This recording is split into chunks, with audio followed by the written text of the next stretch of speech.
আসসালামু আলাইকুম।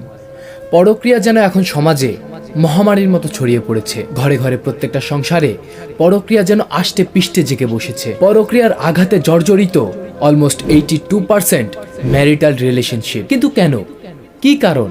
কে বা কারা এর জন্য দায়ী? কেনই বা নারী পুরুষ ঝুঁকে যাচ্ছে অবৈধ প্রেম বা বৈবাহিক সম্পর্কের দিকে? এবং কি ভবিষ্যৎ এই অনৈতিক প্রেমের? আদৌ কি পরিপূর্ণতা পায় এই প্রেমের সম্পর্ক, নাকি কিছুদিন চলার পরেই ভেঙে যায় প্রেম, কিংবা বিয়ে হলেও টিকে না সংসার? আজকে আমি এই টোটাল ব্যাপারটা নিয়েই ইন ডিটেলস ডিসকাস করব। ছোট বড়, বাবা মা, সন্তান, বিবাহিত অবিবাহিত, প্রত্যেকের জন্য এই কথাগুলো জানা অত্যন্ত জরুরি এবং অত্যাবশ্যকীয়। তাই আমার অনুরোধ, তুমি ভিডিওটা শেষ পর্যন্ত দেখো, কথাগুলো শুনো, বুঝো।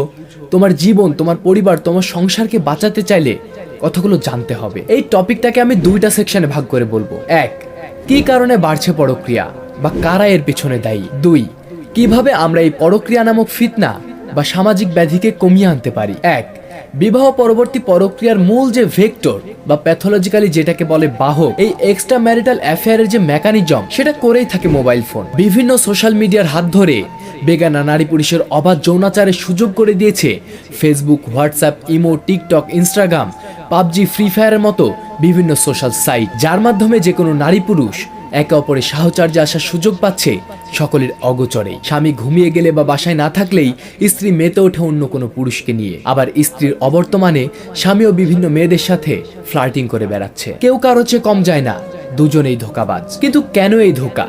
কি তার কারণ? শুধু কি সুযোগ পাচ্ছে বলেই করছে, নাকি রয়েছে অন্য কোনো ব্যাপার? আমি ব্যক্তিগতভাবে মনে করি এই পুরো বিষয়টার পেছনে প্রত্যক্ষ এবং পরোক্ষভাবে দায়ী আমাদের অভিভাবক বৃন্দ, আমাদের পিতামাতা। ছেলে মেয়েদের মন পছন্দের বাইরে বা সন্তানের পছন্দ অপছন্দের তোয়াক্কা না করেই অভিভাবক তার পছন্দ চাপিয়ে দিচ্ছে সন্তানের কাঁধে, যার কারণে সংসার জীবনের শুরু থেকে মিলছে না মন, হচ্ছে না বনিবনা। শুধুমাত্র একটা চুক্তিপত্রে স্বাক্ষর করা বলে একই ছাদের নিচে থাকতে বাধ্য হচ্ছে, মিলিত হচ্ছে দুটো শরীর। আগের জেনারেশনের ব্যাপারটা ছিল অন্যরকম। আগে এইভাবে নারী পুরুষের অবাধ মেলামেশা, যোগাযোগ কিংবা কথাবার্তার সুযোগ সুবিধা ছিল না এত শত অপশন। তাই নারীরা তার স্বামী ভালো হোক বা খারাপ, পছন্দ হোক বা না হোক, তাকেই মন থেকে মেনে নিত, কারণ আর কোনো অপশন ছিল না তাদের কাছে। কিন্তু বর্তমান যুগে রয়েছে অপশন। ফেসবুকে 2 দিন কারোর সাথে কথা বলছে একটা ছেলে, খুব খোঁজ খবর নিচ্ছে, আর তা দেখে মনে হচ্ছে এই তো সেই যেমন পুরুষ আমি চিরকাল চেয়েছি। আর এখানেই অক্ষমতা স্বামীর যদি ঠিক হয়, ভালো হয়, মেয়েরা সাধারণত অন্য পুরুষের কথা দুঃস্বপ্নেও ভাবতে চায় না। কিন্তু কেন জানি না গতানুগতিক স্বামীজাতটা বর্তমানে স্ত্রীদের ব্যাপক অবহেলা করে। খোঁজ খবর রাখতে চায় না, শারীরিক মানসিক অবস্থাও বুঝতে চায় না, এমনকি মেনস্ট্রুয়াল পিরিয়ডে তার কেয়ার করতে পর্যন্ত জানে না। বেটা কাপুরুষ, বউ সামলানোর ক্ষমতা নেই তো বিয়ে করেছো কেন? লজ্জা করে না তোমার? তোমার স্ত্রীর হাতে স্মার্টফোন কেন? বউকে দিয়ে দেহ ব্যবসা করাও।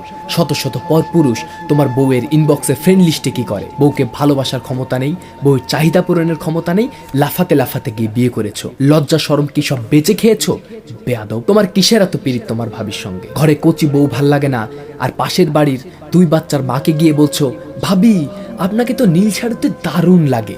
বেটা ছ্যাঁচড়া কোথাকার, শরম করা উচিত। স্কুল লাইফে প্রেমে পড়ে, সম্পর্কে জড়ায়, বাট এইটা কোনো ফেক লাভ থাকে না। জীবনের প্রথম প্রেমটা হয় ট্রু লাভ, যে প্রেমের ফিলিংসে কোনো খাদ থাকে না। প্রথম কাউকে ভালো লাগা বা কাউকে দেখার জন্য বুকের ভিতরে ছটফটানি অনুভব হওয়া, প্রথম কাউকে জাস্ট দেখতে পেলেও শান্তি অনুভব হওয়া, প্রথম কাউকে নিয়ে স্বপ্ন দেখা, প্রথম কাউকে ছাড়া বাঁচতে কষ্ট হওয়ার অনুভূতি। এই অনুভূতিগুলো যার প্রতি আসে, সেই মানুষটা ভুল হোক বা সঠিক, তার প্রতি ভালোবাসাটা কখনো মিথ্যে হতেই পারে না। এই সেই ব্যক্তি যাকে পেলে সারা জীবন কোনো অভিযোগ ছাড়াই কাটিয়ে দেওয়া যায়, যার রাগ দেখতেও ভাল লাগে, যার কাছে হেরে যেতেও ভাল লাগে, যাকে মানতে শুনতে জানতে ভাল লাগে। এই মানুষটার প্রতি চিরকাল কখনো আগ্রহ কমে না। আমি জোর গলায় বলতে পারি, প্রতিটা মানুষ যদি তার প্রথম ভালোবাসার মানুষটিকে পেত, সেই সংসারে কোনোদিন বিচ্ছেদ বা পরক্রিয়া নামক শব্দ ঢোকার সুযোগ পেত না। তবে হ্যাঁ, যার পারিবারিক বা পরিবেশগত চরিত্র খারাপ, তার হিসাব আলাদা। কিন্তু আমি 200% গ্যারেন্টি দিয়ে বলতে পারি,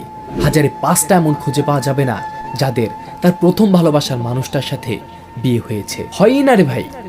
আল্ট্রা লিজেন্ড অনেকেই বলবে, যে বয়সে তারা প্রেম করে ওটা কি তাদের বিয়ের বয়স? তারা বিয়ের বা সংসার এটুকু কি বোঝার মতো ক্ষমতা হয়েছে তাদের ভিতরে? না ভাই, ওটা ওদের প্রেম করার বয়স, জিনা করার বয়স, হোটেলে রাত কাটানোর বয়স, পার্কে চিপায় যাওয়ার বয়স। আচ্ছা, আপনারা বিয়েটা কেন দেন আমাকে একটু বলতে পারে? সবই তো বিয়ে ছাড়াই চলছে।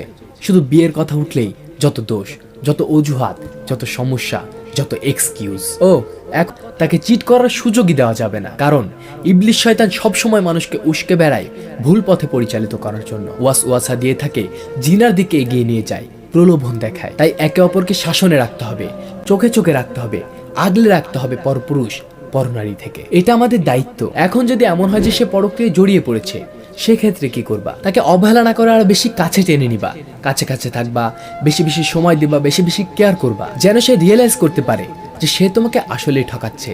তার ভিতরে অনুশোচনা হয়, সে রিগ্রেট ফিল করে। অভিমান করে দূরে সরে গেলে সে তো আরো বেশি সুযোগ পাবে রে পাগলা। তোমার ভালোবাসা দিয়ে তাকে তোমার করে রাখতে হবে। রাখার মানুষ রাখতে জানলে থাকার মানুষ থাকতে বাধ্য। আবার এসব ডায়লগে গা ভাসানো যাবে না যে যে থাকার সে এমনিতেই থাকবে। আবার একটা ডায়লগ আছে না, ওই যে যাকে ভালোবাসো তাকে মুক্তি দাও, সে যদি ফিরে আসে তো সে তোমার। ভাই, এ যুগে ছেড়ে দিলে হাজারো মাকাল ফল ছেঁচড়ারা ওত পেতে বসে আছে। তবে পুরুষ, তুমি এইটা মনে রেখো, তোমার স্ত্রী ব্যতীত কোনো নারী তোমার পিছনে ঘুরে তোমার টাকার জন্য।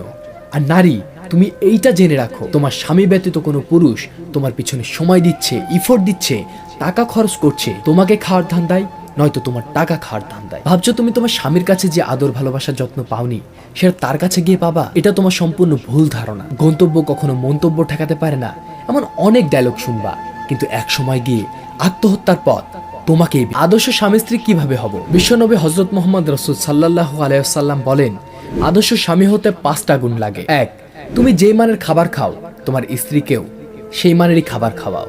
2, তুমি যে মানের পড়ো তোমার স্ত্রীকেও ঠিক একই মানের কাপড় পরাও।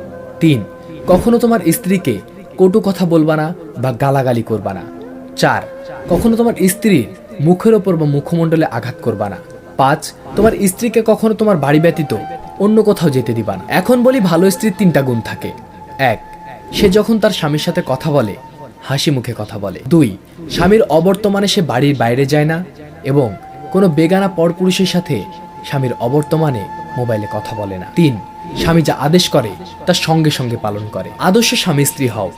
তোমাকে বলছি না তোমার স্বামী বা স্ত্রীকে তালাক দিতে, কিন্তু সে যদি ভালো না হয়, কথা না শোনে, তুমি চাইলে তাকে তালাক দিতে পারো, এই অধিকার তোমার আছে। বর্তমান যুগে তো আবার ডিভোর্স ব্রেকআপের চেয়েও সহজ, কি আর বলবো। তবে বাবা মাকে বলবো, ধর্ম কারো বাপের নয়, আপনি আপনার সুবিধা মতো ধর্মকে ব্যবহার করতে যাবেন না। অভিভাবকের অনুমতি ছাড়া মেয়ে বিয়ে করতে পারে না, শুধুমাত্র এই হাদিস নিয়ে লাফায়েন না। আপনার মেয়ে যেমন আপনার অনুমতি ছাড়া বিয়ে করতে পারবে না, তেমনি আপনারও কোনো ক্ষমতা নেই আপনার মেয়ের অনিচ্ছায় তাকে জোর জুলুম করে কারোর সাথে বিয়ে দেওয়ার। এই অধিকার আপনাকে কে দিয়েছে, কোথায় পেয়েছেন?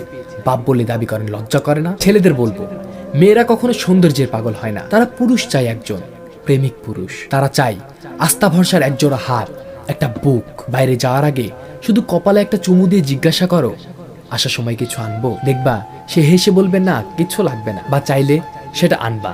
আর যদিও বা না চায়, আসার সময় হাতে অন্তত একটা চিপস, একটা আইসক্রিম বা একটা ফুল নিও। তোমার স্ত্রীকে দেখে সালাম দিও, দেখবা সে হাসি মুখে গেট খুলবে। তার হাতে সেটা দিয়ে জিজ্ঞাসা করো, কেমন আছো? দুপুরে অন্তত 1টা মিনিট ফোন দিয়ে খোঁজ নাও, খাবার খেয়েছো, শরীর ভালো আছে তো? পারলে সে রান্নার সময় তার পাশে একটু দাঁড়িয়ে গল্প করো, সাথে বসে নিজে খাও এবং তাকেও খাইয়ে দাও। তার মেনস্ট্রুয়াল পিরিয়ডের সময় জাস্ট তাকে একটু হুকুম কম করো, তার চুলটা একটু আশ্রে দাও, তাকে একটু গরম পানির শেক দিয়ে দাও। তারা প্রশংসা প্রিয় মানুষ, একটু প্রশংসা করতে শিখো। আর যতই ঝগড়া হোক, রাতে কখনো দুজন আলাদা ঘুমাবে না, যাই হয়ে যাক কাছে ডেকে নিয়ে ঘুমাবা। আর যা বললাম এগুলো সবই আমাদের মহানবী হযরত মুহাম্মদ রাসূল সাল্লাল্লাহু আলাইহি সাল্লামের সুন্নাহ। তুমি সেগুলো ফলো করো। তারপর দেখি এমন কোন বউ আছে যে ওই স্বামীকে ছেড়ে পরপুরুষের কাছে যায়। আগে নিজে ঠিক হও, তারপরে অভিযোগ করো যে সে খারাপ। পরপুরুষের সাথে। আর মেয়েদের জন্য জান্নাত পাওয়া একেবারেই সোজা, মাত্র 4টা কাজ। কি কি? 1, 5 ওয়াক্ত ফরজ সালাত। 2, রমজান মাসে ফরজ সিয়াম বা রোজা। 3, লজ্জাস্থানের হেফাজত। 4, স্বামীর আনুগত্য করা। এই 4টা বিষয় যদি কোনো নারী মেনে চলতে পারে, আল্লাহ রাসূল বলেন সেই নারীর জন্য জান্নাতের 8টা দরজা খুলে যাবে। সে যেই দরজা দিয়ে খুশি প্রবেশ করতে পারে। হোক তোমরা না 16 বছরের একটা মেয়েকে 36 বছরের একটা ছেলের হাতে তুলে দেবেন না। কোনো দিন ওই দুজনের মতের মিল হবে না, পছন্দের মিল হবে না, একজন আরেকজনকে বুঝবে না, মেন্টাল, ফিজিক্যাল আরো অনেক ব্যাপার রয়েছে। আমরা ইসলামমুখী হই, জীবন সুন্দর হবে ইনশাআল্লাহ। লা হাওলা ওয়ালা কুওয়াতা ইল্লা বিল্লাহিল আলিউল আযীম। আল্লাহ আমাদের সবাইকে শয়তানের অনিষ্ট কুমন্ত্রণা থেকে